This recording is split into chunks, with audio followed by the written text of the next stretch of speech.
E aí pessoal, tudo bem? No vídeo de hoje você vai conhecer um pouco mais sobre o reino animal. No primeiro vídeo dessa sessão, você reconheceu os principais filos do reino animal, como o filo Porífera, o filo Cnidaria, o filo Nematóide, o Plateuminto, a Artrópode, enfim, uma grande quantidade de filos e os seus principais representantes. Nesse vídeo você vai compreender as características gerais do reino animal e também vai reconhecer algumas classificações dentro desse reino. Você sabe o que é um animal celomado? Você já ouviu falar em pseudoceloma, metameria?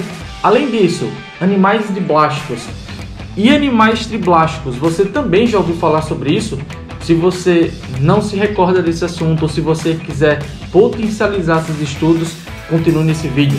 Eu só gostaria de fazer uma recomendação para você que está nos assistindo, que ao continuar com o vídeo, utilize uma folha e também um lápis ou uma caneta para anotar os termos que você desconhecer. Isso vai poder te ajudar a organizar melhor o seu pensamento ao final dele. Eu garanto que você vai aprender muita coisa. Vamos começar a nossa discussão a respeito das características gerais do reino animal, tomando como ponto de partida o aspecto reprodutivo. Como a gente sabe, as espécies elas podem dar origem a novos indivíduos a partir tanto da reprodução sexuada ou da reprodução assexuada. No reino animal, os organismos podem se reproduzir tanto pela forma sexuada como também pela forma assexuada. Em poríferos, em cnidários e até mesmo em equinodermos, pode acontecer o processo de reprodução assexuada, onde não há troca de gametas. Nos outros organismos, acontece a fusão do gameta masculino com o gameta feminino até formar uma célula-ovo ou zigoto. Após a formação desse zigoto, como a gente vê na imagem aqui ao lado, observe que essa célula inicial ela consegue se multiplicar ou segmentar várias vezes até dar origem a uma estrutura multicelular que nós conhecemos a princípio como mórula. E observe que com o desenvolvimento, essa mórula ela dá origem a uma blástula e posteriormente a um estágio do desenvolvimento embrionário que nós chamamos de gástrula. E é nesta gástrula que acontece a diferenciação dessas células em tecidos germinativos embrionários. Nos animais, essa estrutura pode dar origem a dois tecidos embrionários, como o ectoderma e o endoderma, enquanto que em outros animais, essas células podem dar origem a três tecidos, que é o ectoderma, o endoderma e o mesoderma. Nos animais em que essa gástrula dá origem apenas a dois tecidos embrionários, nós chamamos esses animais de diblásticos.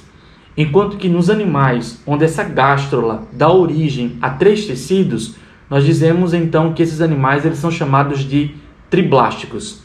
Dentro do reino que nós conhecemos e na nossa proposta de estudar os 9 filos do reino animal, os 9 filos principais, ou mais expressivos, por assim dizer, a gente consegue dividir, a princípio, o reino animal em organismos que são diblásticos e organismos que são driblásticos. São diblásticos apenas os representantes do filo Cnidaria. Os representantes do filo Porífera, eles não conseguem desenvolver tecidos verdadeiros e também não conseguem desenvolver tecidos germinativos embrionários. Então, eles não são classificados dentro dessa caracterização. Então, eles não são classificados em relação a ser diblástico ou ser driblástico. Então, com exceção dos cnidários e dos poríferos, todos os outros representantes nós chamamos de triblásticos, como, por exemplo, os plateumintos, os nematóides, os moluscos, os anelídeos, os artrópodes, os equinodermos e também os cordados. Então fica fácil da gente aprender essa questão.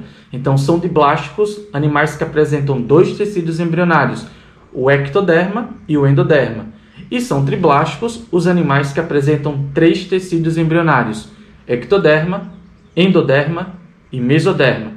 Com exceção dos poríferos e dos cnidários, todos os representantes dos filos que nós já conhecemos são triblásticos. Os cnidários, eles são diblásticos, enquanto que os poríferos não entram nessa classificação. Uma outra característica que a gente pode facilmente caracterizar nos animais é a multicelularidade. Nós já discutimos isso no nosso primeiro vídeo. Todos os animais eles são multicelulares e com isso a gente tende a inferir que todos os animais eles chegam a formar tecidos, já que a gente aprendeu que as células formam os tecidos e os tecidos formam os órgãos e os órgãos formam o sistema e os sistemas formam os organismos. No entanto, nem todo animal ele apresenta tecido verdadeiro. É o caso, por exemplo, das esponjas do mar, que são os representantes do filo Porífera. Esses animais eles são os únicos dentro de todo o reino animal que não apresenta tecidos verdadeiros. Então, com exceção deles, todos os outros animais vão apresentar esses tecidos e esses tecidos podem se especializar, dando origem a órgãos mais complexos que desempenham funções importantes e que, à medida que isso vai acontecendo, esses animais eles vão se tornando cada vez mais complexos. Nos animais que apresentam tecidos, esses tecidos eles podem dar origem a órgãos, esses órgãos podem dar origem a sistemas, tornando o corpo do indivíduo bem mais complexo para a sua vida na Terra. Além disso, surge também durante o desenvolvimento uma outra característica embrionária muito importante, que é a cavidade celomática. O que é o celoma? O celoma é um espaço que se origina durante o desenvolvimento embrionário entre as dobras do tecido mesodérmico. Então, apenas os animais que são triblásticos podem ser celomados, mas nem todo animal triblástico é celomado. O que é isso que eu estou falando?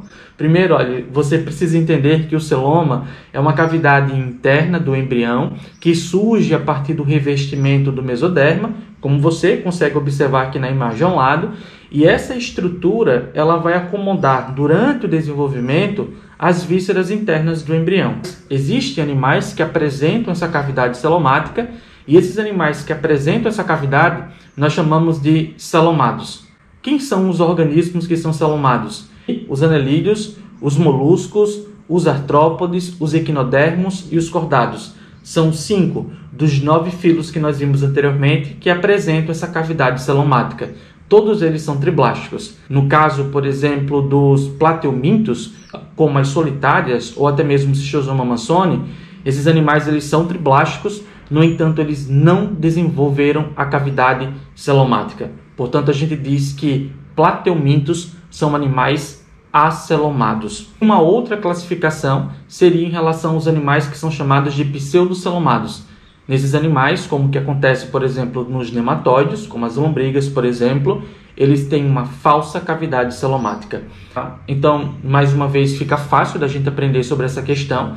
Animais que apresentam 3 tecidos podem ser classificados de acordo com a ausência ou a presença de uma cavidade celomática ou de uma falsa cavidade celomática. Então, os únicos representantes acelomados são os plateumintos. Os animais que nós chamamos de pseudocelomados são os nematóides e anelídeos, moluscos, artrópodes, equinodermos, cordados são animais que nós chamamos de celomados. Uma coisa muito interessante no estudo do reino animal é observar a evolução gradual do sistema digestório. Você vai estudar uma série de adaptações anatômicas e fisiológicas do sistema digestório. E você vai ver que, aos poucos, os animais eles foram se adaptando ao seu modo de vida, tornando a absorção de nutrientes muito eficaz. Como nós vimos anteriormente, nos poríferos não há a organização tecidual e então o corpo de uma esponja do mar ela é responsável a nível celular por capturar e até mesmo absorver os nutrientes que estão presentes na água. Então esses animais eles são chamados de animais filtradores e então eles filtram a água que contém uma série de nutrientes e essa digestão acontece dentro das células. Mas nos animais um pouco mais complexos, como nos quinidários, por exemplo, eles já apresentam uma única cavidade que se abre para o ambiente externo, que é a cavidade oral.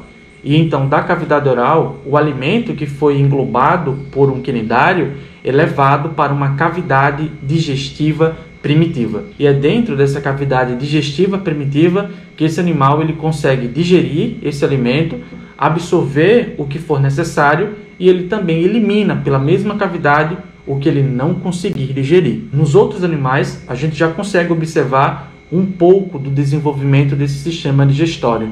Nos animais triblásticos que apresentam a cavidade celomática, a gente consegue observar que eles desenvolveram 2 orifícios no tubo digestório em formação durante o desenvolvimento embrionário. O blastóporo pode originar duas estruturas, como a boca ou o ânus, ou as duas ao mesmo tempo. Pode dar origem tanto à boca como ao ânus.